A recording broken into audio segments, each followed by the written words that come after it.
오늘 본문에 나오는 이 배경이 되고 있는 에베소라고 하는 도시는 당시 로마 제국에서도 가장 큰 도시들 중에 하나였습니다. 특별히 아시아 영지 중에서 수도 역할을 감당했고, 또한 경제적으로도 그 소아시아 지역에서 가장 번영하고 상업 중심지였던 것을 알게 됩니다. 그리고 그 에베소에는 불가사의할 만큼 가장 큰 아데미 신전이 있었습니다. 그래서 그 아데미 신을 향한 우상 숭배가 아주 성행했던 곳이 에베소 지역입니다.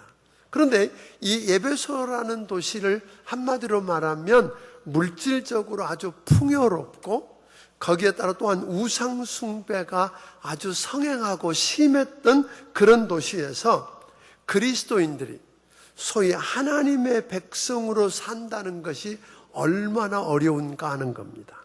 이것을 알았던 우리 하나님께서 바울 사도를 통해서 이런 도시에서 그리스도인들이 하나님의 백성으로 어떻게 행하며 살아야 할지를 말해주고 있는 것이고, 또 하나는 어떻게 하면 그 당시에 있던 그 세상에 있는 모든 사람들에게 우리가 저들 같지 않고 다르게 구별되게 살 수 있는가를 알려주기 위해서 주신 말씀이라는 겁니다. 자, 그런 의미에서 오늘 15절을 우리 함께 읽어봅니다. 15절 같이 읽습니다.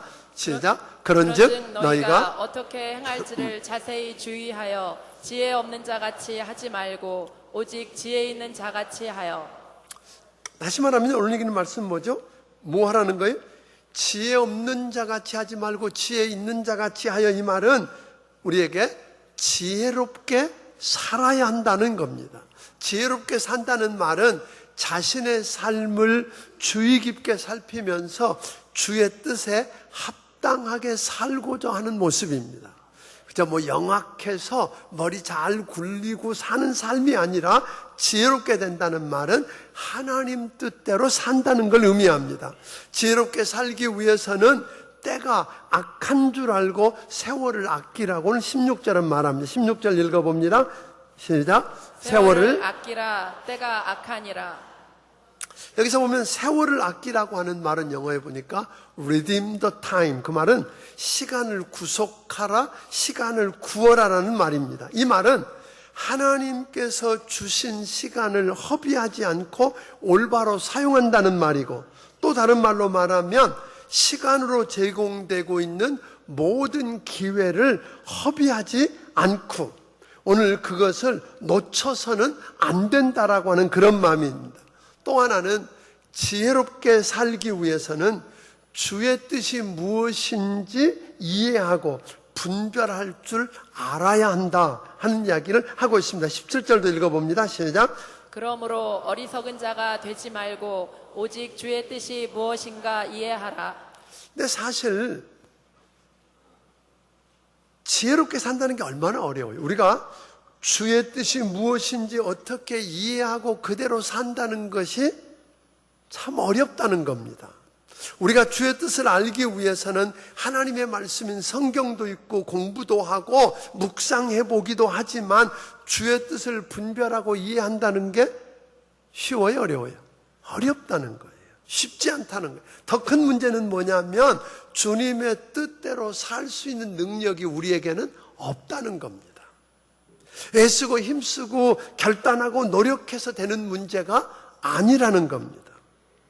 그러니까 그리스도인이 됐다는 말은 우리는 단순하게 예수님 앞에 나와서 죄를 회개하고 예수님을 구주와 주님으로 오늘 마음속에 영접하고 하나님의 자녀가 되어서 오늘 이 세상 만물을 창조하시고 다스리시는 왕이신 하나님을 나를 사랑하는 내 아버지라고 믿는 거고, 나는 그분의 사랑받는 아들이요 딸이 되었다고 하는 것을 인정하는 게 예수 믿는 것입니다. 그러나 오늘 이걸로 끝나지 않습니다. 그리스도인이 되었다는 말은 또 하나 뭘 이야기해요? 하나님의 은혜의 보좌 앞에 날마다 때를 따라 돕는 은혜를 얻기 위해서 나아갈 수 있는 특권이 있다는 거예요. 기도하면 응답해 주시는 하나님이 있고 이런 특권입니다. 그런데 성경은 예수 믿는다고 하나님의 자녀가 되었다는 말은 그 이상이라고 말합니다. 오늘 그리스도인이 됐다는 말은 우리가 예수님을 구주와 주님으로 영접하고 내 마음속에 모셔드리면 성령 하나님이 내 안에 오셔서 내주하시고 영원히 떠나지 않고 거하신다는 겁니다. 그래서 우리는 고아처럼 되지 않는다는 겁니다. 그리고 그렇게 예수님을 마음속에 모셔드리면 그때 성령 침례가 이루어지게 되고 그리고 성령이 내주하시면서 오늘 너는 내 것이라고 도장을 찍는 인침의 역사가 일어난다는 것입니다. 그래서 사도 바울은 고린도전서 3장 16절과 17절을 통해서 우리에게 이렇게 이야기합니다. 같이 읽어봅니다. 시작. 너희는 너희가 하나님의 성전인 것과 하나님의 성령이 너희 안에 계신 것을 알지 못하느냐. 누구든지 하나님의 성전을 더럽히면 하나님이 그 사람을 멸하시리라. 하나님의 성전은 거룩하니 너희도 그러하니라.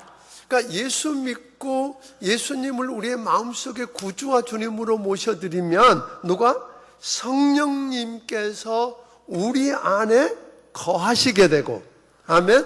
성령님이 우리 안에 거하시게 되면 그런 사람을 가리켜서 뭐라고 부른다고요? 성전이라고 부른다는 겁니다. 무슨 성전? 하나님의 성전이라는 거예요. 아멘. 여러분 몸이 누구라고요? 정말 믿으십니까? 여러분이 만일 예수님을 믿고 마음속에 모셔드렸으면 여러분 안에 누가 계신다고요? 성령 하나님이 계신다는 거예요. 성령 하나님이 우리 안에 계시면 우리 몸은 뭐라고요? 하나님의 성전이 된다고 우리 주님은 이야기하십니다.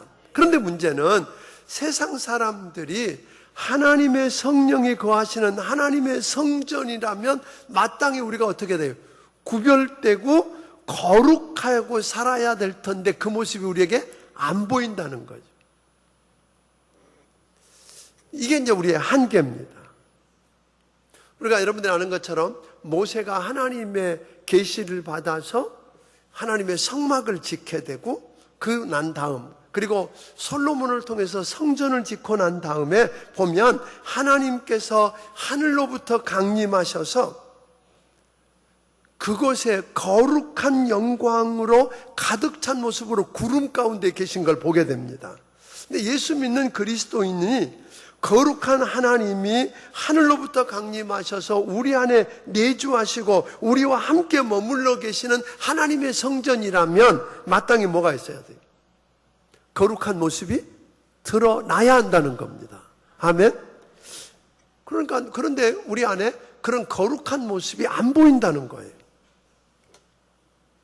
다시 물어보고 싶습니다. 여러분이 하나님의 성전이라고 믿으십니까?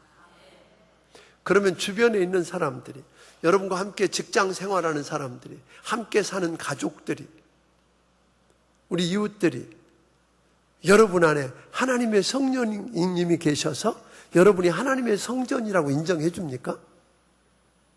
이게 문제가 됐잖아요. 자, 이 건물을 우리는 성전이라고 그럽니다. 이게 뭐 특별한 재료로 만들어서 거룩한 성전이라고 부르나요? 아닙니다. 여기에 예수님을 구주와 주로 믿는 하나님의 자녀들이 와서 예배드리고 하나님께 예배드리고 그때 하나님의 거룩한 영이 우리 가운데 임하시기 때문에 우리는 이걸 뭐라고 불러요? 성전이라고 부르는 것입니다. 이 건물은 거룩한 건물이라고 하는 것은 재료가 예서가 아니라 구별되었다는 거예요. 자, 그러니까 여러분의 몸이 하나님의 영광이 머무르고 하나님의 일을 위해서 구별된 사람으로 드러나느냐는 것입니다. 여기에 오늘 우리 한계가 있다는 겁니다. 요즘 사실 예수 믿는다 그러고 그래서 하나님이 그 안에 계시는 하나님의 성전이라고 그러는데 거룩을 잃어버리고 하나님의 능력을 상실해버린 오늘 그리스도인들을 세상 사람들이 조롱을 하고 손가락질을 하고 무시하는 것, 지극히 당연한 일 아니겠느냐는 겁니다. 물론 밖에 있는 사람들이, 요즘 엔티크리스천들이 우리를 아주 심하게 공격하는 것 문제가 있습니다. 그러나 상당 부분은 우리가 하나님의 성령이 우리 안에 거한다고 하는 그리스도인들이 거룩을 잃어버렸다는 겁니다. 하나님의 능력을 상실했다는 겁니다.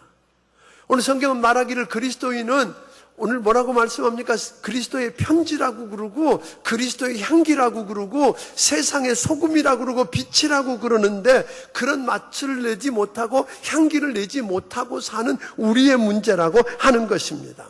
사랑하는 여러분, 그래서 물질이 풍족하고 아데미 신 같은 거대한 신전이 있었던, 그래서 우상숭배가 일상화되어 있고 심한 에베소 같은 곳에 살고 있는 여러분과 나, 그 시대나 지금이나 다를 바 없는 이런 시대에 살고 있는 우리가 어떻게 하면 저들하고 다른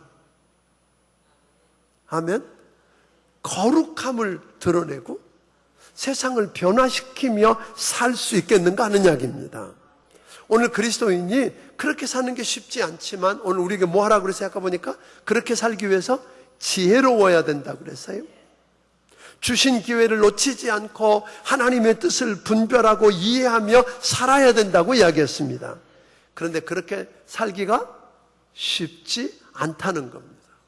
그래서 우리 주님은 그것을 아시고 18절에서 우리에게 이렇게 명령하십니다. 같이 읽어봅니다. 시작. 술 취하지 말라. 이는 방탕한 것이니 오직 성령으로 충만함을 받으라. 오늘 이렇게 보니까 우리에게 뭘 받으라고요? 성령으로 충만함을 받으라 하고 이야기했어요. 그리스도인이 새 사람으로 지혜롭게 살며 세월을 아껴서 주어진 기회를 놓치지 않고 주의 뜻을 분별하며 살려고 하면 내 힘으로, 내 방법으로, 내 생각으로 안 된다는 거예요. 살 수 없다는 겁니다.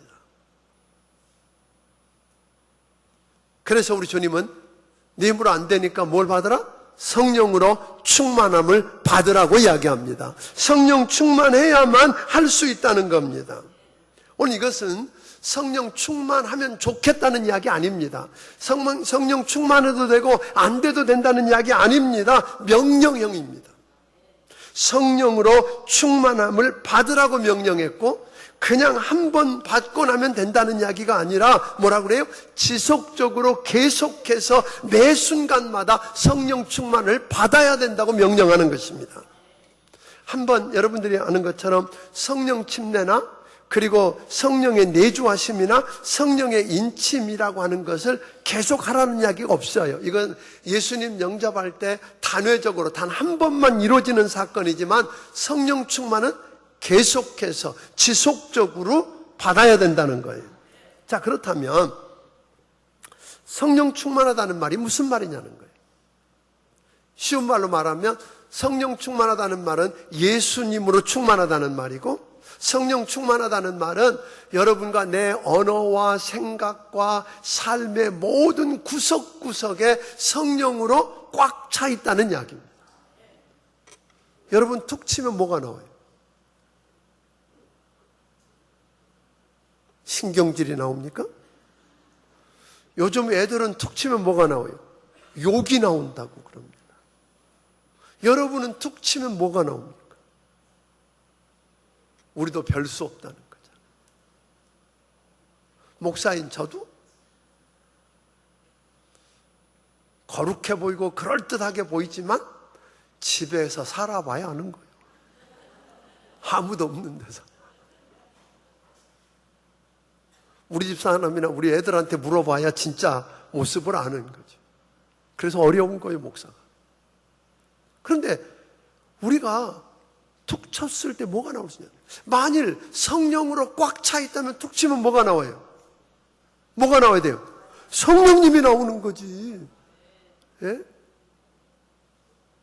예수로 꽉 차 있으면 예수 모습이 나와야 되지 않느냐는 거예요. 참 쉽지 않아요. 그래서 이렇게 성령 충만하다는 말은 다른 말로 말하면 어떤 이야기냐면 성령님에 의해서 지배를 받고 성령님의 통제를 받는다는 말이에요. 매사의 생각과 언어와 오늘 삶과 오늘 손과 발의 모든 부분이 성령님의 통치함을 받는다는 거예요.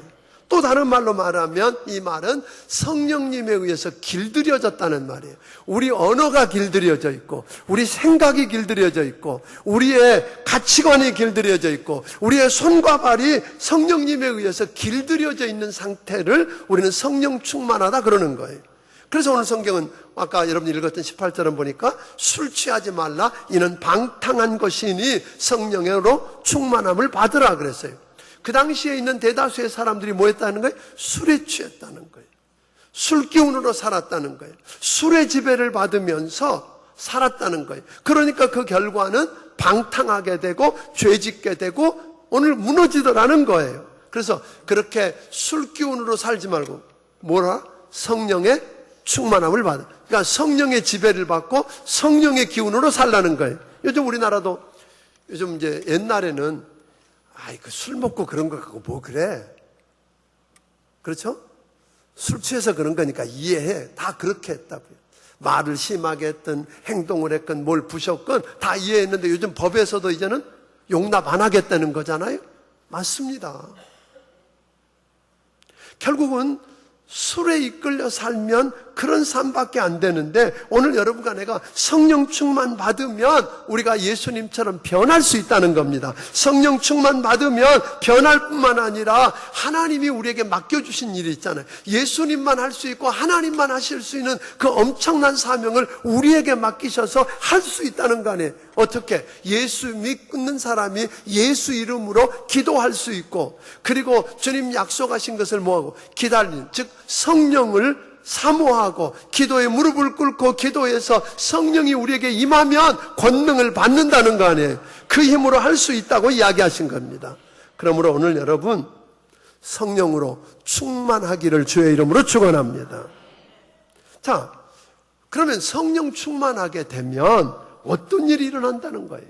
오늘 18절의 조건절로 19절부터 21절까지를 이야기합니다. 같이 읽어봅니다. 시작. 시와 찬송과 신령한 노래들로 서로 화답하며 너희의 마음으로 주께 노래하며 찬송하며 범사에 우리 주 예수 그리스도의 이름으로 항상 아버지 하나님께 감사하며 그리스도를 경외함으로 피차 복종하라. 오늘 여기 보니까 뭐가 많이 나와요? 시와 찬송과 신령한 노래들로 서로 화답하며 너희 마음으로 주께 노래하며 찬송하며.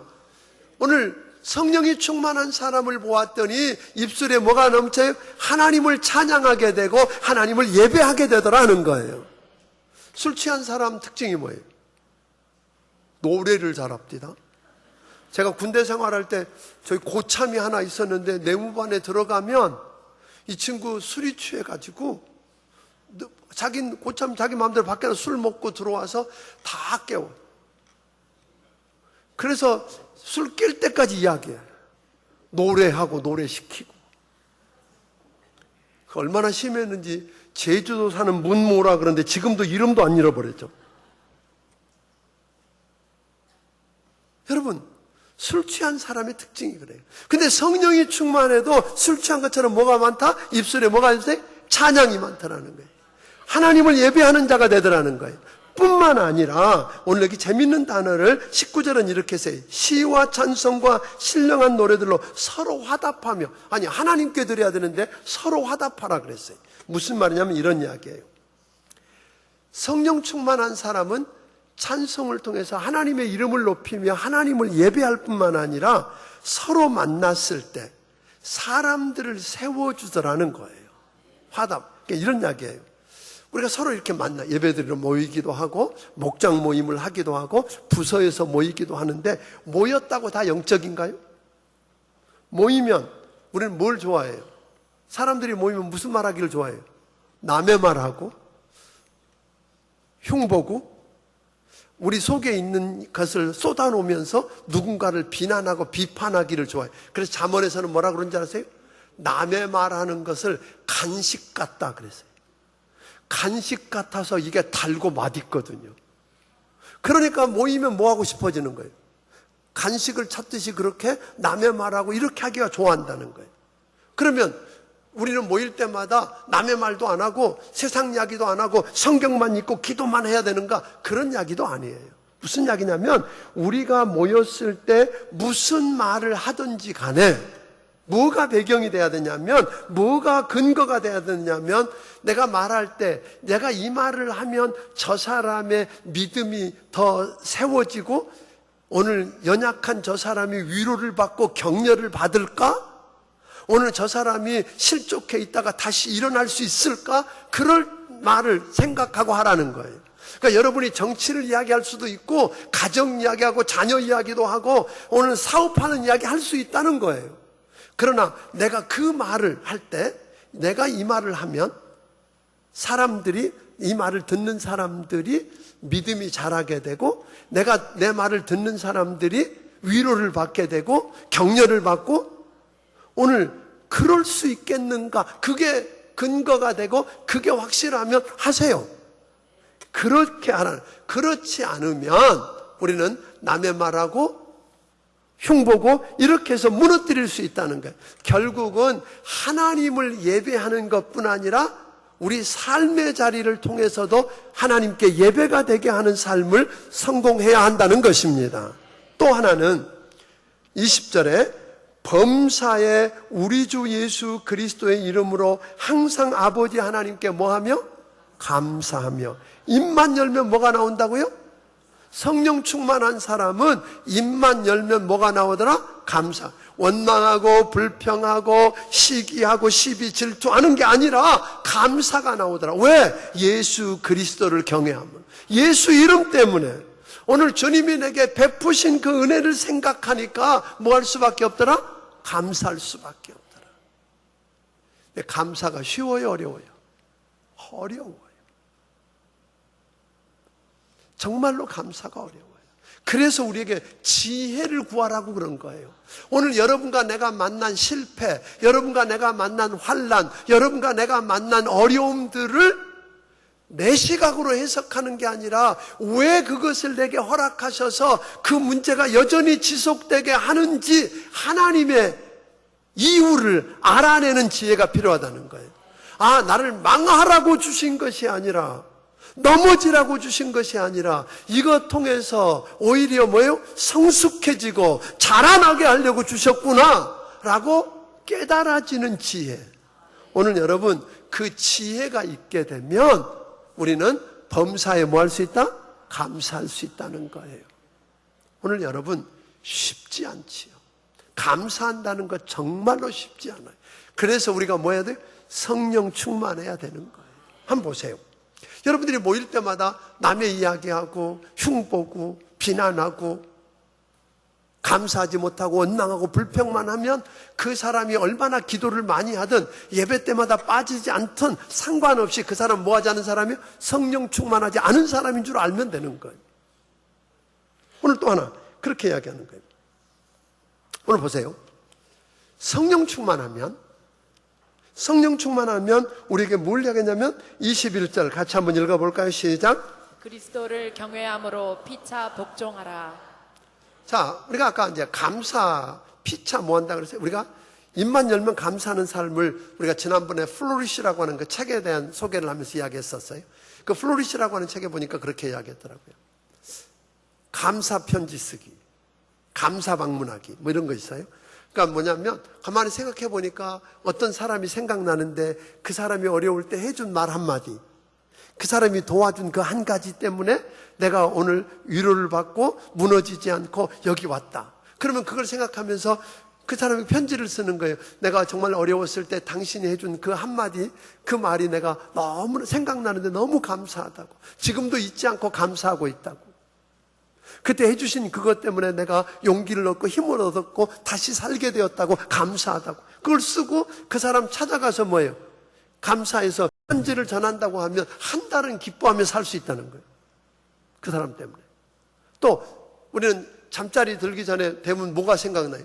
오늘 잘못했던 거, 누구한테 당한 거, 억울한 거, 분한 거, 그거 생각이 나서 그거 끌어안고 잠도 못 자고 끙끙 앓아야 되는데, 그분 이야기는 그런 거예요. 자기 전에는 3가지 감사했던 일, 좋았던 일, 잘했던 일, 다른 사람들로부터 인정받았던 일들 3가지를 생각해서 그걸 묵상하고, 그리고 그것 때문에 어땠는가를 써보고, 그리고 잘하는 거예요. 오늘 여러분 감사하는 게 쉽지 않지만 여러분들이 성령 충만하면 범사에 그리스도를 인해서 감사할 수 있습니다.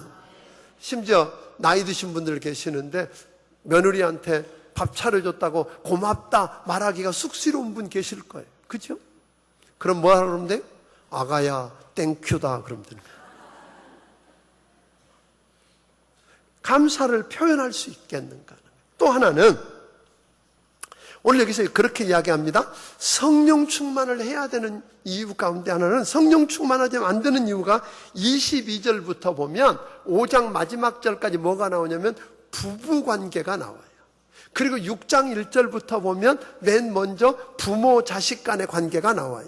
그리고 나면 소위 주종관계, 요즘으로 말하면 고용인과 피고용인 노사의 문제가 나와요. 그리고 나면 그게 끝나면 마귀의 이야기가 나오고 전신갑주를 취하라는 이야기가 나와요. 자, 이것들이 다 보니까 솔직하게 이야기해서 여러분 나이 30 가까이 되거나 넘을 때까지 다른 문화에서 다른 습관 속에서 다른 교육을 받고 자란 사람들이 만나서 행복하고 건강하게 사는 게 쉬워요, 어려워요? 옆에 눈치 보지 말고 이야기해봐요. 쉬워요, 어려워요? 어렵지요. 솔직하게 어렵죠. 두 부부가 피차 복종하고 피차 사랑하며 사는 게 쉬워요, 어려워요? 어려워요. 남자들이 복종한다? 어렵지요. 그래서 남자들이 젊었을 때는 막 굴림하다가 나이 조금 먹으니까 뭐예요? 살살 기고 이러고 사는 거 봅디다만 어떻게? 피차고. 그런데 뭐가 없으면 주님은 이야기하는 거예요. 성령 충만하지 않으면 부부관계 건강하게 살 수 없다, 그런 이야기예요. 부모 자식 간의 관계는 다 문제가 풀어질 것 같지만 예외 없이 대부분 보니까 딸들은 엄마 때문에 상처 제일 많이 받았다고 그러고 아들들은 아빠가 제일 상처를 많이 줬다고 이야기한다잖아요. 달라요. 나는 사랑한다고 했는데 받는 사람은 그게 사랑으로 느껴지지 않을 수도 있는 거예요. 전혀 이렇게 다른 부모 자식 간의 관계, 또 노사 간의 관계. 여러분, 고용인과 피고용인이 화합하면서 행복하게 평화하면서 살기가 쉬워요, 어려워요? 어렵지요. 그런데 그럴 수 있다는 거잖아요. 원수 마귀가 우는 사자처럼 우리를 대적해 오는데 우리 힘 가지고 그들을 대적해 이길 수 있느냐는 거예요. 승리할 수 있느냐는 거예요. 불가능하다는 거예요. 그래서 주님은 오늘 우리에게 뭐 하라고요? 그래서 명령하신 거예요. 성령 충만함을 받으라. 아멘. 여러분, 정말 행복해지기 원하십니까? 다시 말하면 하나님께 예배하듯이 여러분의 삶을 통해서 이제 결혼 생활을 통해 부부간의 자식과의 관계, 부모의 관계, 뭐 이 직장 일터에서 정말 여러분들이 그 자리가 예배 자리가 되게 하고 그곳에서 하나님의 뜻이 이루어져 가는 일을 감당할 수 있으려면 여러분 성령 충만하기를 주의 이름으로 축원합니다. 근데 이 성령 충만하기가 쉽냐는 거예요. 우리 지난 시간에 그런 이야기 했잖아요. 성령 충만이 다른 거 아니었어요. 주님 말씀을 주님 말씀하신 그대로 내가 안 맞지만 납득이 안 가고 이해가 안 가지만 순종하고 기도에 무릎을 꿇고 회개하고 주의 약속하신 성령을 사모함으로 기다리면 하나님은 바람 같은 성령, 불의 여 같은 성령을 각 사람에게 부어주셔서 충만하게 하시겠다고 그랬다고요. 그래서 성령이 말하게 하심을 따라 말하고 행하게 하심을 따라 행동하게 하시겠다는 거 아니에요? 그래서 주의 큰 일을 보게 하겠다는 거 아니에요? 이런 일들이 여러분의 삶에 일어나기를 주의 이름으로 축원합니다. 다음 한 주간 또 계속할 거지만 오늘까지 마치려다가 한 주 더 늦췄어요. 왜냐하면 성령 충만을 지속적으로 가는 게 어려운 이유들이 있다는 거예요. 그 이유들을 다음 시간에 좀 더 다루게 되겠지만 오늘까지는 오늘 여러분 부탁합니다. 하나님, 내가 성령 충만하지 않고는 살 수가 없습니다. 여러분 부부 문제, 부모 자식 간의 문제, 노사 문제, 그리고 원수 마귀와의 문제를 상담해가지고 오늘 누구한테 의논해서 해결된 적이 없다 이 말이에요. 되는 것 같은데 어느 날 보니까 원점에 와 있고 결국 우리에게 필요한 게 뭐예요? 성령 충만하면 해결되더라는 거예요. 주님 이야기하신 거예요. 오늘 여러분 문제가 있으신가요? 오늘 우리 힘으로 할 수 없다고 주님 앞에 항복합시다. 그리고 이 문제를 끌어안고 하나님 앞에 나옵시다. 그래서 오늘 주님 성령 부어주시면 하나님 성령 충만하면 해결하고, 그렇지 않으면 내가 감당할 수가 없다고 고백합시다. 오늘 성령 충만하지 않으면 망하고 죽는다고 오늘 주님 앞에 매달려서 성령 부어주심을 경험하기를 주의 이름으로 축원합니다. 성령 충만 받으면 오늘 여러분, 우리 하나님이 여러분의 삶 속에서 일하시는 걸 경험할 것입니다. 그래서 우리 삶이 좀 거룩해졌으면 좋겠습니다. 우리가 누구라고요? 하나님의 성령이 거하시는 하나님의 성전입니다. 이 성전을 여러분 기억하고 거룩하고 구별되게 할 뿐 아니라 그 성령이 여러분 안에 계셔서 일하시기 때문에 능력 있게 주의 일들을 감당해가는 복된 여러분들이 되기를 주의 이름으로 축원합니다. 기도하겠습니다.